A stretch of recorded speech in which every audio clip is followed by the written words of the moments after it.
Welcome to the bold analysis, ladies and gentlemen.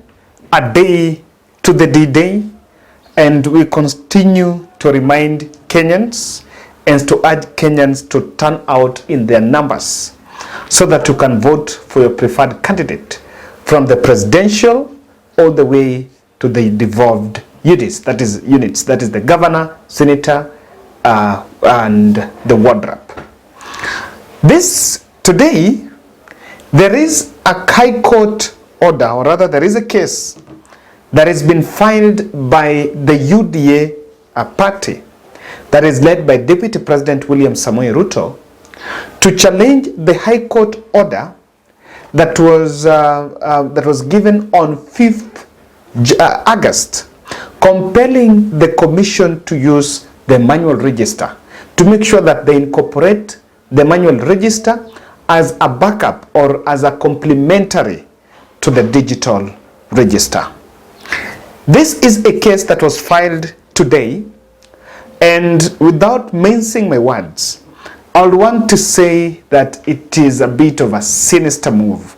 Or rather, let me just ask, if UDA wanted to challenge that ruling that was ordered, that was given on 5th, why do you think they took time until now? They took their appeal to the court a day to the general election.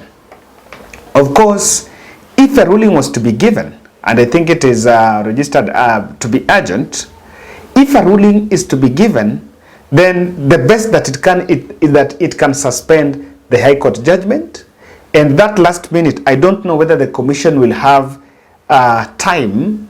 The time frame will be enough for them to even comply to a new ruling if it challenges the High Court ruling. Because as of today, and I was reading this story, the commission had actually maintained initially that they were going to use the electronic KIMS kits on this election.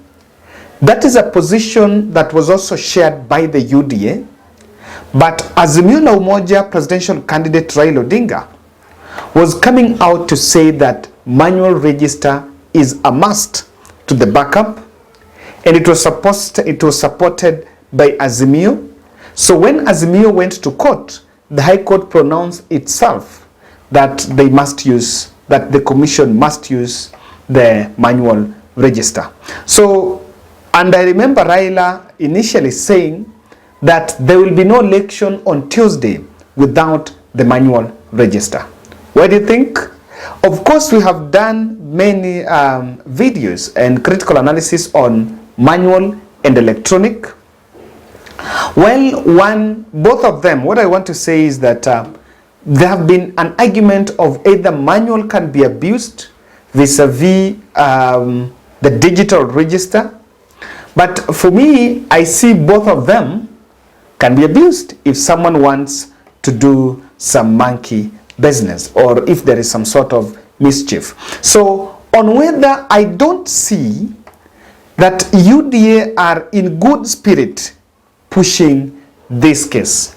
I don't think they're pushing this case specifically to go for the manual register, because specifically to make sure that the manual register is squashed.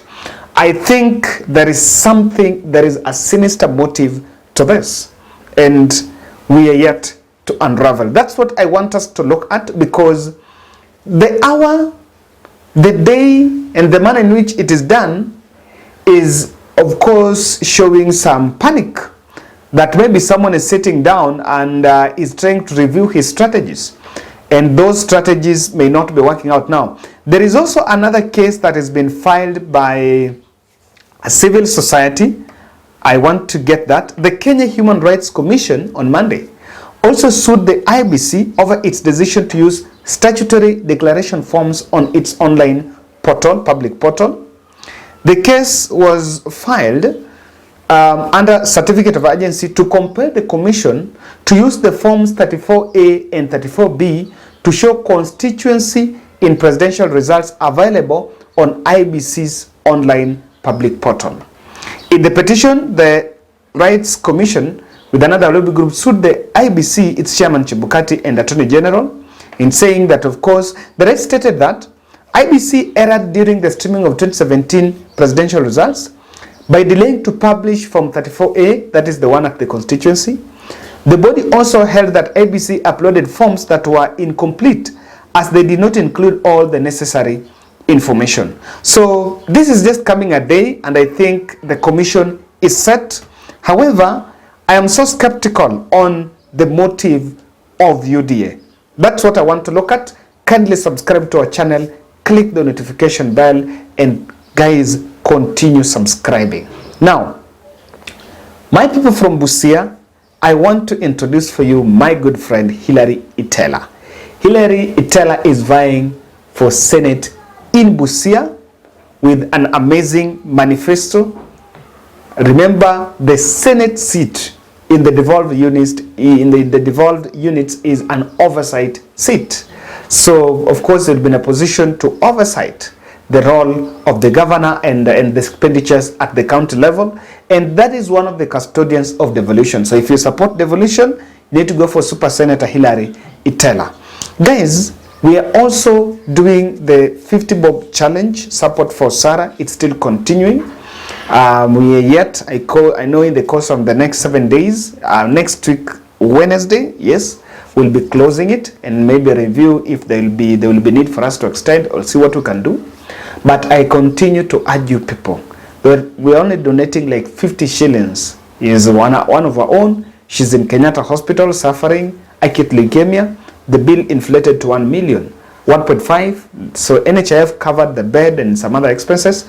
But then whatever is outstanding is 1 million. We have so far gathered 500,000.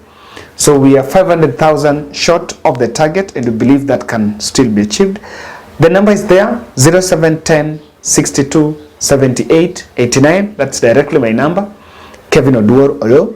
You can also reach out to Sarah Tieno. Her number is 07 16 357 360.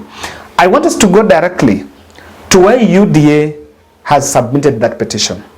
That petition, UDA is trying to test the position of the courts in this election.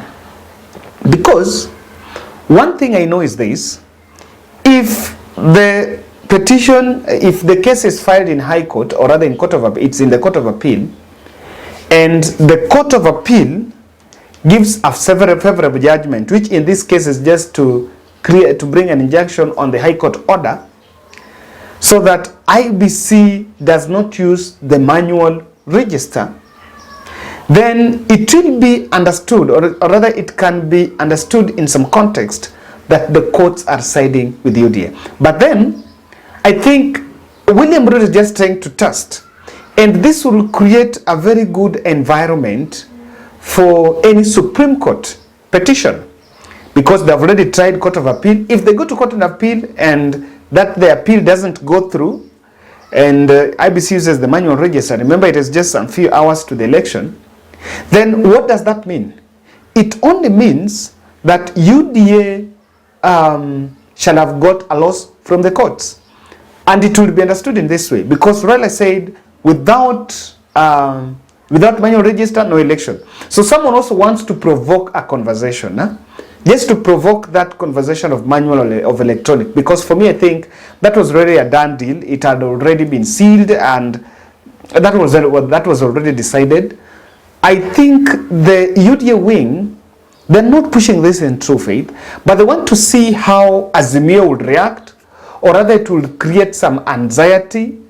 And if they win it in court, also to Azimio supporters, they can be fatigued. Of course, they can be demotivated on that ground. That will be an objective, that maybe now the commission is going UDA way.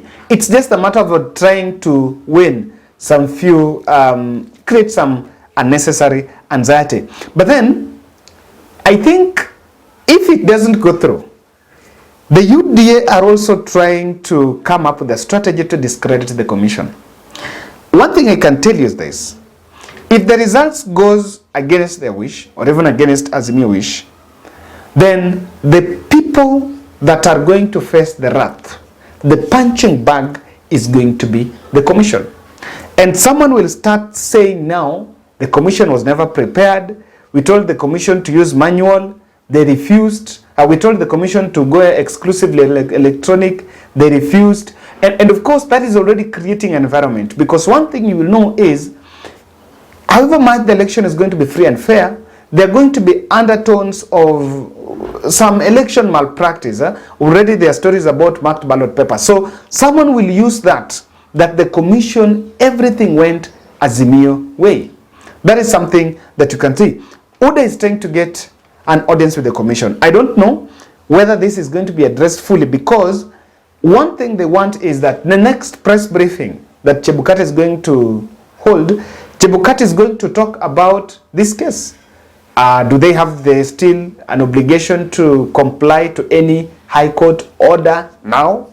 Or time is out of limit? They just want to find an audience so that maybe Chebukati can respond to them. That is just demanding some visibility. And of course, they're also going to get media visibility by this. Stories running that, of course, they have now challenged, and it shows that they are so much active and they've not lost hope in this election. Lastly, this will be my view. Could it be that the digital database is favoring UDA? I want to ask that question by saying, could someone still rig this election by the digital register being compromised? So that person, wherever he's seated, is feeling like, I need to make sure that nothing like a manual pamphlet is at the polling station. It's just my thought about this, and you can challenge me. What do you think UDA are pushing for the manual, even though the time is out? I think Kenyans are now ready to go and elect their leaders.